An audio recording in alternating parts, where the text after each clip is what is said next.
Me identifico como un zorro. Siento que en sí mi forma de ser se asimila a la de un zorro.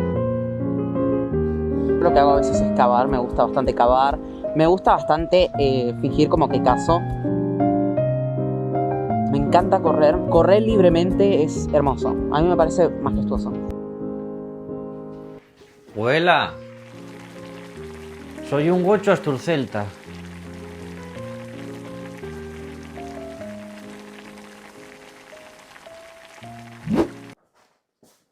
Ma, ¿viste al Toñetu? ¿Quién? Muy buenas, ¿sabéis de qué toca falar en el palabrero? De los gochos. Pues esto con Franco no pasaba.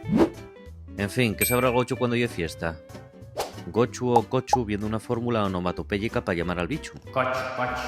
Y que también se da en otras lenguas. Porque sí, en castellano también existe la palabra gocho o cochino. Y además, los habitantes de los Andes venezolanos también los conocen como gochos.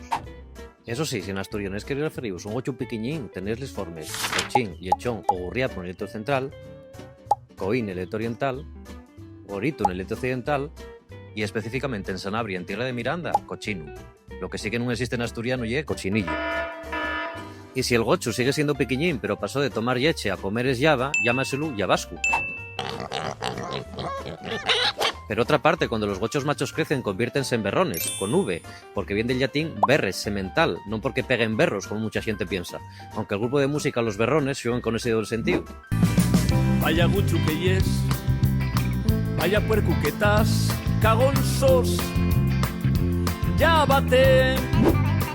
Mellor non, que el que llevar gocho se pon, pierde el tiempo y el xabón. La agenda 20 ¿Conocéis la origen de la palabra o sabéis más expresiones a lo del gocho? Sígueme en el asturiano y dime en los comentarios. Coi, me huela, ¿y este chorizo de qué carne ye? De tu primo, que se identifica de clase media.